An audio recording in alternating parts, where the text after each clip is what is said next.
diverting work. It is late. Oh, I'm sorry, that's Ontario. What? Morning, everybody. I want to call our meeting, our June meeting to order. I think before we begin a review of the minutes, I'd like to introduce to my left our newest commissioner, David Arroyo, who was recently appointed to take the open seat on our commission. We want to welcome David. He has got a very impressive background in the legal profession and has a long history of public service in a variety of positions that he's held outside his regular day job. So we are, I think, very fortunate to have him, and on behalf of the Commission, I welcome you, David. Thank you, Dan. To begin the meeting, let's take a look at the minutes from our meeting of May 28th. If there are any comments, I'm happy to entertain those. If not, I'd like a motion to approve the minutes. So moved. Second? Second. It's all in favor? Aye. Aye. Any opposed? Okay. The minutes are approved. I'd like to now turn to Monica Stam, our Chief of Staff, who can give us a report on a number of items. Monica? Okay, well, thank you. First, I'm going to turn it over to Sherry Calnaro, our Manager of Training and Senior Counsel, to provide an update on our training program. Good morning. Morning. As you're aware, PURA, the legislation that created JCOPE, also provided for mandatory ethics training for all FDS filers with a statutory deadline of August 15th, 2013. So that's quickly approaching. And in response, we created this course, and in May, in a train-the-trainer format, here in this conference room, we trained over 200 ethics officers and training staff from agencies throughout the state. These ethics officers and trainers have already begun to utilize our content in our course, and hopefully they'll be helping their staff meet this deadline. Presently, our training efforts have been devoted to helping agencies meet this deadline, and we're also conducting more train-the-trainer sessions here over the summer. Our next big project is online ethics training for lobbyists, and as a reminder, PURA also required JCOPE to create this compulsory online ethics training program for all registered lobbyists. And the deadline for that in the statute is next summer, to be up and running by next August 15th, 2014, to be exact. And so this deadline is driving us to roll out JCOPE's online training presence, and it's a multi-phase project which involves both content and software development, which we're underway working on. And in addition, we are in the process of adding more training materials to our website and also developing instructional content that's more tailored to specific ethics and lobbying issues, such as updates, regulatory updates, and things like that. So we will definitely keep you posted as these projects develop. So thank you. Thank you. Any questions for Sherry? No? Thank you very much. Monica, let's talk about the Roundtable discussion. discussion. So we've announced that we're going to have a roundtable discussion on Friday, June 28th. It's going to be both in Albany and New York City using our video conferencing, and it's going to be on the statutory random audit program under the Lobbying Act. So if anyone in the regulated community has questions, comments about our audit process, feel free to attend. Then going forward, we're going to continue to have these roundtable discussions, and we will announce them how we have been using the e-blast form and then putting them on our website. And we have a bunch of ideas for different topics, but we also, if the community, whether ethics officers or lobbyists or clients, have suggestions for topics that they would like us to address, we welcome that input. Just feel free to contact someone on the staff. Moving on to an update on the annual financial disclosure statements. As we've said previously, on by June 30th, we should receive the financial disclosure statements for the legislature filers from LEC. And then we will be posting for the first time the elected officials FDS filings as soon as possible after we have them, so sometime next week. And again, under PURA, there was new disclosure, and that will be available for the first time in those filings. Any questions on either the roundtables or the posting of the financial disclosure statements? I have a question. Just help me recall, it's a jurisdiction question, whether appointees to public authorities are required to make financial disclosures. I'm not sure off the top of my head. I believe they do. Yeah, I right. think- Yeah. Wouldn't it depend on whether and how they're compensated?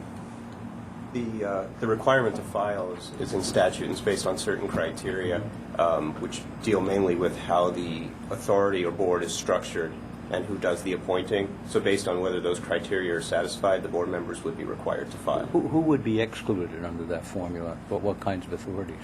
I'm not. Multi-state authorities. Authorities. Go ahead, Sherry. Was your question of which ones are posted on the website or who has to file? Who must file a disclosure statement? Okay, sorry. Does that modify your answer? No. As I said, multi-state authorities are specifically exempted from the financial disclosure requirements. The requirements point to whether a board member was appointed by the governor.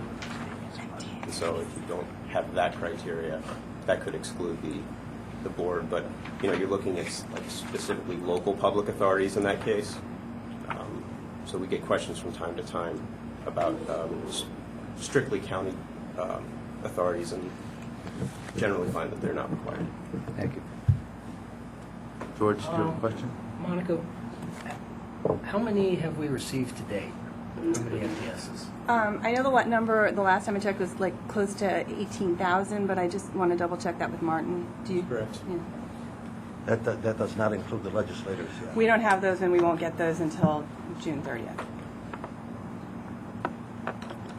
That's the statutory date that LAC has to turn them over to us. Any other questions? Thanks, Martin, for that answer. I think we have a couple of items related to regulations. So I'm going to ask Monica to give us an update on our thus far approved regulations. Sure. So the source of funding regulations were published in the state. So these were proposed source of funding regulations that were adopted by the Commission, I believe, 2 meetings ago. They were published in the State Register on June 5th. So we've got an ongoing public comment period that will end on July 5th. And then we anticipate that we will be presenting these to the Commission at the July meeting for final approval. Obviously, an analysis of those comments. The gift regs, which the Commission has adopted, the proposed gift regs, are in the process of being submitted and should be submitted soon to be published in the State Register. And I just want to add that the proposed source of funding regs are currently in effect as emergency regulations. And that brings us to the draft public service announcement regulations. I'll just remind everyone that in December, we presented a draft version of these regulations to the Commission as part of the package of gift and other related regulations. And at that time, what staff proposed to do was to post the regulations on the website as drafts and receive informal comments from the regulated community, and then have a continued dialogue with interested parties about those draft regulations. We've obviously moved forward with the gift and related regulations, and now we're coming back to the Commission with the public service announcement regulations. The Executive Law 94 expressly provides that that the Commission should adopt public service announcement regulations. What staff is proposing is that based on its dialogue with the community, we made substantial changes to the drafts. And so what we're proposing is that once again, we undergo an informal comment process where we post these drafts on the internet, receive comments, have a dialogue with the community, and then we will present a proposed regulation to the Commission to vote on in the near future. I don't know if anyone has comments or questions about these regs, but I'm going to turn it over to Rob to discuss them in a little bit more detail. The current draft regulations regulate only a small subset of PSAs, and there are those in which a state officer or employee appears, whether by likeness, voice, appearance, so to speak. So a communication in which a state officer or employee does not appear is not covered by these regulations. And so within this subset of PSAs, the regulations embody a public policy of generally promoting and encouraging public service announcements as a public good. Thus, if a communication meets the enumerated requirements that are in the regulations of what a PSA is, and it is one in which a state officer or employee appears, it's not going to be deemed a gift under the gift regulations or under the public officers' law provisions dealing with the prohibition on gifts. So consequently, the regulations are designed to ameliorate any chilling effect that the prohibitions on gifts may unintentionally have on the production and dissemination of public service announcements. That said, the regulations are also designed to prevent any potential misuse of PSAs by certain state officers and employees who are also running for office. And to this end, the public service announcements, the proposed regulations prohibit certain state officers and employees who are candidates for office from appearing in a PSA 90 days before any election. And the exclusion is limited to the 4 statewide elected officials, members of the legislature, and executive directors and heads of state agencies. So that's in essence what the regulations do. They also, and many of these changes were based on the public comments we had. Additionally, the regulations refine and clarify some of the requirements as to what constitutes a public service announcement. Thank you, Rob. Do the commissioners have any questions of staff? Well, thank you again for that comprehensive update. Unless there is anything else anybody wants to raise, that concludes this portion of our public session. And I would entertain a motion to enter into executive session under Executive Law 9419B. So moved. Second? Second. All in favor? Aye. Aye. Opposed? No. Okay, thank you very much. We're going to go into executive session, and when we complete that, we'll come back into public session. Thank you very much.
320. On road? 320 is right. I thought it was around. There's a 220 and a 320. John? You may be, you Okay. you could probably do. Folks, I think we've returned to the public session, and we'd like to report that during our executive session, we took the following matters under consideration. We granted an exemption under PURA from the source of funding requirements for NARAL Pro-Choice New York for a period ending July 2016. We approved a number of substantial basis investigation settlements. We considered several investigative matters. We agreed to defer certain investigative matters at the request of a law enforcement agency. And we are continuing our effort to recruit an executive director to replace our departed executive director, Ellen Byman. And unless there's anything else, is there a motion to adjourn the meeting? So moved. Second? Second. All in favor? Aye. Opposed? Seeing none, we are adjourned. Thank you, everybody.